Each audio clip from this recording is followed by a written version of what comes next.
피부든 건강이든 뭐 많은 분들이 진짜 질문을 많이 해주시고 계시는데 네. 이제 뭐 나이가 드신 분들이든 이제 나이가 드시고 계시는 분들이든 이 혈관 이 부분에 있어서 굉장히 좀 또 신경을 쓰시는 분들이 많아요. 네. 이 혈관이 진짜 어찌됐든 간에 건강해야 혈액순환도 좋고 다 좋잖아요. 네. 이 부분에 있어서 그 선생님께서 좀 말씀해 주시는 부분을 조금 저희가 들으려고 왔습니다. 혈관이 딱딱해진다. 좋은, 그러니까 우리가 더 많이 쓰는 의학용어로 경화라는 것이죠. 뭐 동맥경화, 혈관경화. 경화라는 건 혈관은 곱창하고 되게 비슷하다고 생각하시는 분들요. 좀 더 작은 사이즈의 구성 성분도 약간은 다르기는 한데요. 곱창하고 되게 비슷한 걸 줄여놓은 거다라고 생각을 하면 될 것 같아요.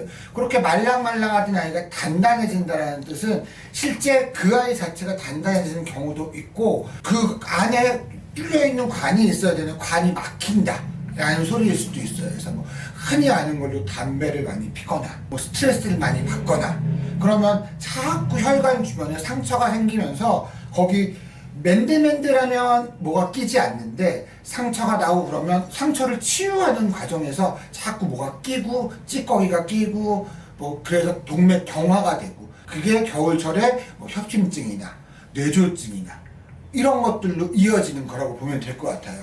근데 그런 병명을 얻기 전의 상태라도 왜 어른들 보면 손발이 차다. 나는 남들보다 뭐 손발이 차 이런 경우에 순환이 잘 안 되는 거라고 보시면 될 것 같아요. 그래서 뭐 TV에 보면 은행나무 추출물이라든지 뭐 이런 다양한 것들이 광고 많이 나와요. 뭐 혈관이 튼튼해 요새 광고들 많이 나오더라고요. 그런 게 혈관들이 경화되는 과정에서 그럼 어떤 아이들이 많이 작용을 하느냐? 산화물질들 또 당화산물 이런 것들이 주로 작용을 하고 우리가 흔히 알고 있는 눈에 보이지 않는 스트레스 이런 것들이 혈관을 아프게 하는 원인들이 될 수 있다고 볼 수 있습니다.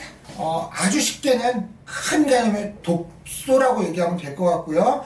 지방이나 당, 단백질 같은 것들이 내가 예전에 비만 강의할 때 설명을 드렸던 것 같은데 모든 아이들은 당으로 쪼개요. 뭐 우리 포도당, 뭐 과당 이런 단자로 끝나는 당으로 쪼개게 되는데 그 글라이세이션이라는 게 당으로 만든다. 단백질도 지방도 당의 형태로 바꿨다가 다시 지방의 형태로 저장을 하게 되는 거거든요. 그래서 그 과정에서 나오는 부산물들, 최종 산물들이라는 개념으로 LGES라고 저희들은 얘기를 하고요. 그럼 이런 독성 물질은 어디서 오는 걸까요?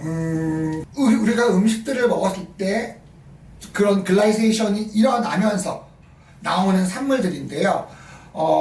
지방이 많은 음식들, 뭐 특히나 포화 지방산이 많은 음식들이나 탄 음식들 또는 과도한 탄수화물 이런 데서 많이 나온다고 보시면 될 것 같아요. 그래서 우리가 뭐 베지테리안이 훨씬 더 건강하다 아니다라는 설들이 참 많은데 과도한 육류나 포화지방산 특히나 육류에서 섭취하는 그러니까 생선이나 견과류에서 섭취하는 지방산보다는 육류에서 붉은 고기에서 흡수하는 지방에서 되게 많고요. 우리가 알고 있는 건강한 기름들이 있어요. 뭐 아보카도 기름이라든지 몇몇 건강식을 하는데 먹는 기름들, 버진 올리브유라든지 이런 애들은 많이 생성되지 않는데 우리 흔히 먹는 옥수수 기름, 콩기름, 흔히 말하는 식용유들, 까놀라유 이런 데서는 상당히 많은 아이들이 발생한다고도 알려져 있어요. 그럼 이렇게 해로운 최종 당한 산물을 줄이기 위해서 저희가 어떻게 해야 되나요?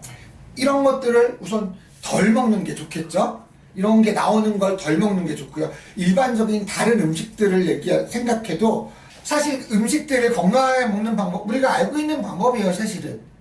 음식을 날로 먹는 게 뭐 야채 같은 경우 물론 뭐 토마토는 익혀 먹는 게 좋다고들 알려져 있어요.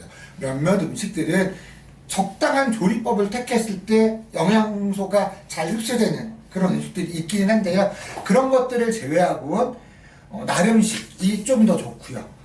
굽거나 튀기거나 볶거나 하는 것보다는 삶거나 찌거나 해서 드시는 게 훨씬 더 건강에 좋다고 할 수 있을 것 같아요. 이런 최종 당화산물의 개념으로 볼 때는요. 다른 것도 다른 방향으로 접근을 하면 어떤 방식의 요리들이 더 좋을 때도 종종 있기는 합니다. 그럼 요즘에 프로그램에서도 막 혈행 이걸 해가지고 혈액에 그 좋은 음식들 그리고 뭐 유산균 이런 게 굉장히 많은데 이런 거를 통해서도 도움을 받을 수가 있나요? 아, 그럼요. 혈행이라는 말에 맨날 따라다니는 게 당뇨, 고지혈증이에요. 이런 병이 있으면 당연히 병을 치료하면 혈행이 좋아질 거예요. 그러니까 혈행이라는 건 혈관 속에 피가 흐르는데 당뇨나 고지혈증이 걸리면 피가 이렇게 흐르는 물 같지 않고 이끼낀 물처럼 끈적끈적해져요. 실제 저희는 뭐 수술실이나 이래서 흔히 보고요.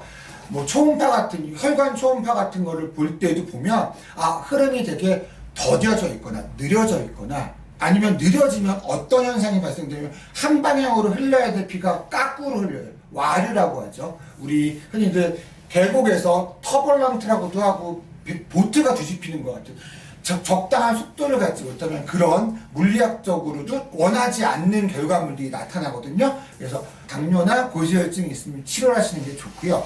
질환은 없는데 저도 혈행이 안 좋은 것 같아요. 뭐 흔히들 손발이 차거나 그런 분들한테 제일 많이 권하는 건 불포화 지방산이 많은 오메가3, 6, 요새는 6도 많이 핫해졌어요. 옛날에는 오메가3만 좋다고 얘기했는데 오메가6도 많이 접근을 하게 되고요. 그 위에 무슨 다양한 얘네는 성분이 정확히 알 수 없지만 은행나무 추출액이라든지 이런 아이들도 좋고요. 흔히들 먹는 우리 건강식품에서도 몇몇 유산균들을 먹는 건 나쁜 균들 때문에 최종 산물들이 증가할 수 있어서 우리가 흔히 변비한데도 숙변을 제거하면 어디가 좋다 그러는데 그런 개념으로 같이 생각해 볼 수 있을 것 같고요. 몇몇 미네랄 미세 원소들 중에 셀레늄이나 아연이나 뭐 이런 아이들도 도움이 된다고들 해요. 제가 이제 가끔 보는 유튜브들 중에 뭐 뛰어나신 약사분들이 이렇게 설명하시는 유튜브들이 있는데 그런 데서 건강식품을 또 참고하시면 되게 좋을 것 같아요.